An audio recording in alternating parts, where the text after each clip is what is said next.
guys, gini Eras atau biasa dipanggil Geras. Selamat datang di YouTube channel CPC Entertainment ya guys. Di sini gue bakal ceritain pengalaman horor followers gue yang pastinya bisa bikin kalian merinding. Jadi kalian jangan lupa untuk like, subscribe, komen, dan nyalain notifikasinya ya. Dan kalian kalau pengen punya pengalaman horor yang pengen gue bacain, tinggal kirim aja ceritanya ke email yang ada di description ya. Oke, nggak usah banyak basa-basi, mari kita siap-siap untuk merinding. KKN, kuliah kerja nyata. Ini adalah kegiatan yang harus dilakuin oleh mahasiswa tingkat akhir untuk dia bisa lulus guys, memperoleh gelar sarjana. Nah, banyak banget yang bisa terjadi ketika KKN guys, dari perselingkuhan sampai pengalaman horor yang bikin trauma seumur hidup, atau sampai merenggut nyawa. Pengalaman followers gue yang kita sebut aja namanya Mirna ya guys, karena dia minta disamarin. Ini terjadi ketika dia pergi KKN di pedalaman desa di Jawa Tengah bersama 14 temennya selama 2 minggu di akhir tahun 2020. Desa tempat mereka KKN itu beneran desa yang terpencil ya guys. Mereka harus berangkat dari kota itu pagi-pagi buta dan baru sampai ke desa itu sekitar jam 4 sore. Karena bis yang mereka pakai itu nggak bisa langsung turun di desanya guys. Jadi mereka itu harus jalan kaki dulu ngelewatin jalan yang masih tanah, yang kecil dan hutan sekelilingnya guys, baru bisa nyampe ke desa ini. Nah, lu bayangin ya, desa yang terpencil ini tuh otomatis nggak, rumahnya itu nggak yang kayak rumah orang yang di kota gitu guys, bahkan desa yang udah maju gitu, enggak, rumahnya ini masih pada rumah gubuk. Dan gue juga kasih bayangan ke kalian ya, kamar mandinya itu kagak ada yang di dalam rumah guys, karena ini emang rumah gubuk gitu. Kamar mandi itu selalu di luar rumah. Nah, singkat cerita, sesampainya mereka di desa itu, mereka mencari rumah yang emang udah mereka kontrakin selama 2 minggu. Dan yep, seperti yang mereka kira, emang rumahnya itu rumah gubuk guys. Rumah ini tuh nggak kecil-kecil banget, dan di dalamnya itu ada 2 kamar, yang dimana kamarnya satu ada yang di depan, terus satu ada yang kamar di belakang, terus ada 1 dapur,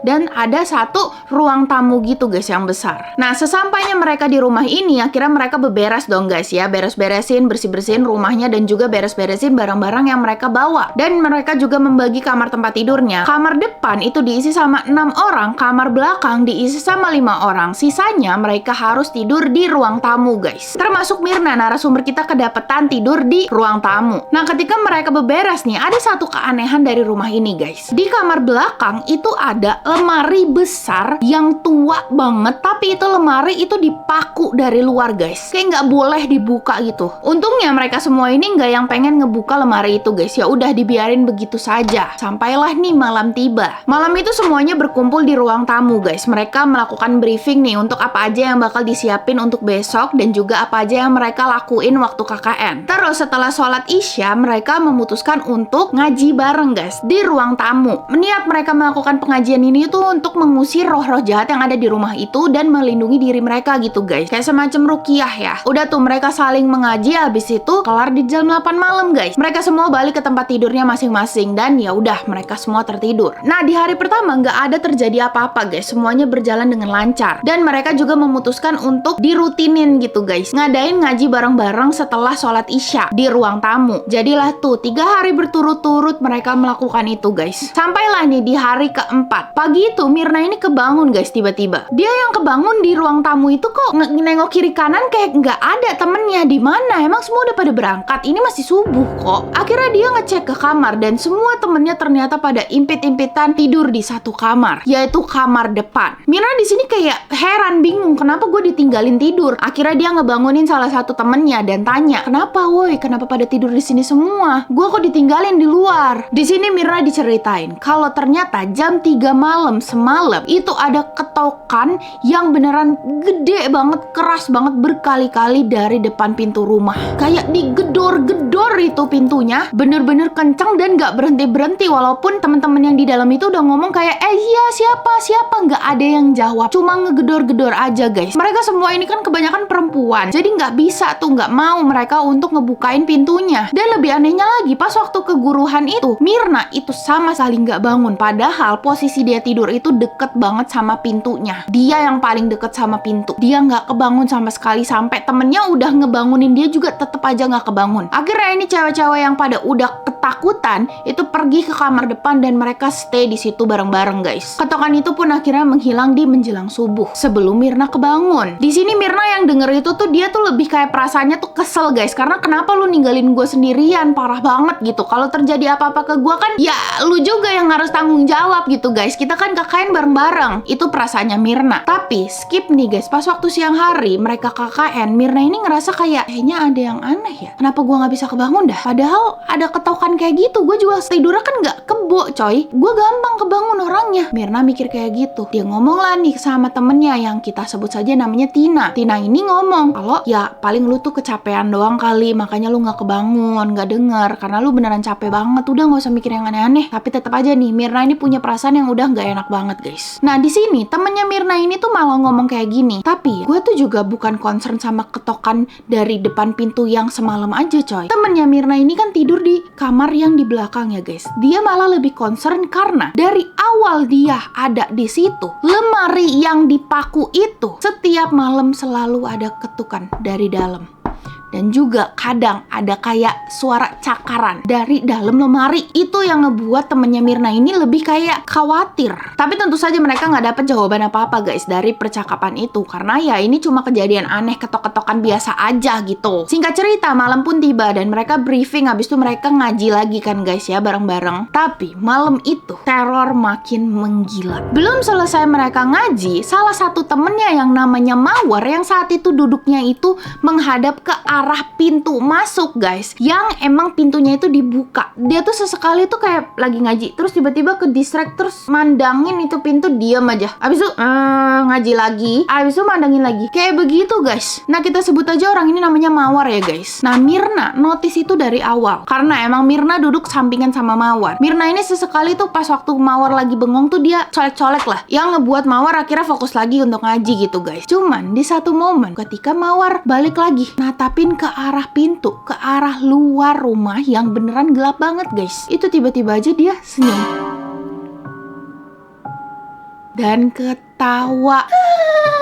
Ketawa nggak kayak ketawanya Mawar guys. Lu tahu ketawa kayak gitu berarti ketawa apa? Kunti, betul. Mawar ini ketawa yang cekikikan banget sambil natapin ke arah luar dan dia nggak ngedip sama sekali. Orang-orang yang lagi pada fokus ngaji kan akhirnya ke distract dong. Kayak kenapa Mawar gitu? Makin lama ketawanya Mawar ini makin kenceng guys, dan orang-orang ini langsung pada khawatir. Ditambah Mawar itu ngucapin bahasa Jawa yang nggak mereka pahamin guys. Padahal Mawar ini nggak bisa bahasa Jawa. Nah cewek-cewek ini kan pada langsung kayak khawatir kan. Ini kenapa, ini harus gimana, ini harus gimana. Akhirnya beberapa dari mereka pergi ke masjid terdekat dan yang lainnya ini stay sama Mawar untuk nenangin Mawar. Karena lu tahu sifatnya Mawar nih yang tadinya udah mulai keluar tuh bahasa-bahasa Jawanya tuh ya guys. Dia ini udah mulai sifatnya kasar. Salah satu temennya itu diambil tangannya terus digenggam kenceng-kenceng dan ditatap ke matanya gitu guys. Dan ngomong bahasa Jawa yang nggak dipahamin karena mereka semuanya dari kota guys. Mereka kagak paham sama bahasa Jawa. Mereka semua udah panik, Mawar makin agresif. Untungnya Pak Ustadz akhirnya datang nih guys, bersama teman-teman yang tadinya manggil Pak Ustadz ke masjid. Ketika Pak Ustadz udah datang, mereka diminta untuk ambil air dan juga garam guys. Air dan garam itu tuh didoain gitu loh sama Pak Ustadznya. Terus garamnya ini dikasih ke temennya yang lainnya, ini dibilangin disuruh sebar di sekitar rumahnya. Terus airnya hasil doa itu diminumin ke Mawar. Nah Myrna ini kebagian tugas untuk nyebarin garam di seluruh rumahnya guys. Dan di sini ada kejadian aneh ketika itu garam disebarin di kamar belakang yang ada lemari yang dipaku itu. Tiba-tiba aja pas waktu garamnya ditaruh, disebar di lemarinya, itu ada suara beneran gede banget ketokan dari dalam, yang bikin mereka semua kaget dong. Tapi mereka nggak stop lanjut tuh mereka nebarin garam di mana semuanya guys. Sampai akhirnya Pak Ustadz ini udah bisa nenangin Mawar dan semua garam sudah selesai disebar. Nah setelah sadar Mawar ini udah bisa diajak ngobrol guys. Akhirnya Pak Ustadz ini ajak ngobrol dong, Mawar kamu emang tadi kenapa sebelum ini? Mawar bilang saya tadi lagi ngaji aja Pak, tapi nggak tahu kenapa saya tuh ngelihat di depan rumah itu tuh ada sosok nenek-nenek bungkuk udah tua banget, rambutnya putih semua. Dia pakai tongkat ngeliatin saya dari luar ke dalam sambil senyum-senyum. Tapi saya tahu banget itu senyumnya bukan senyum baik, bukan senyum ramah, tapi senyum marah karena matanya itu melotot. Lu bayangin ya kalau orang senyum kan matanya kan ketutup, ini matanya melotot tapi senyum.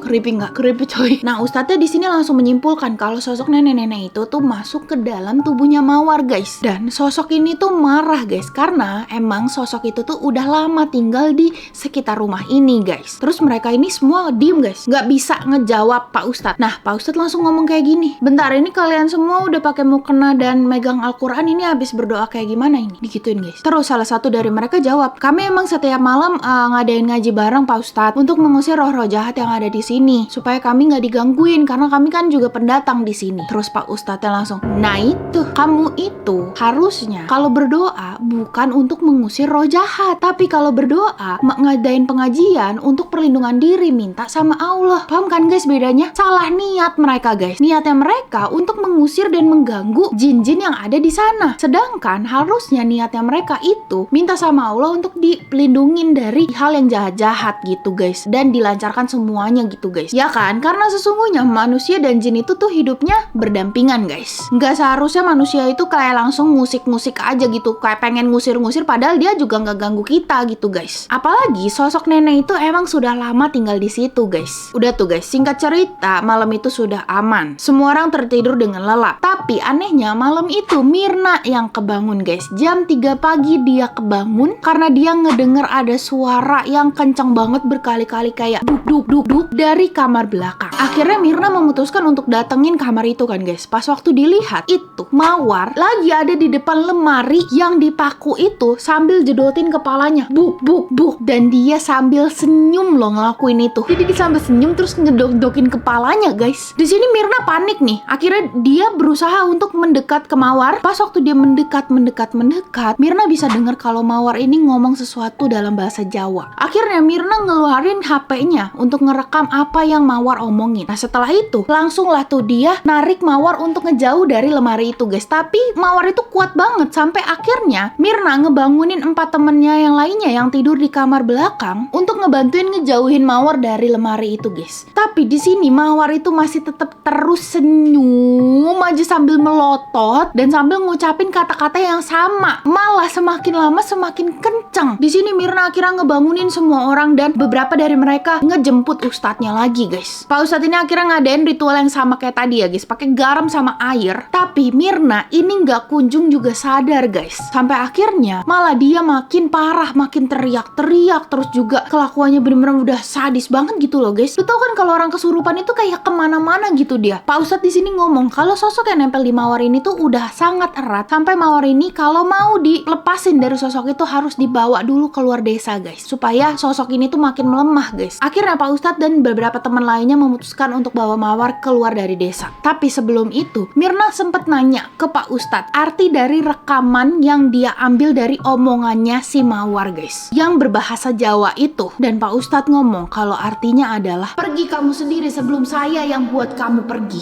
Gila, serem gak tuh?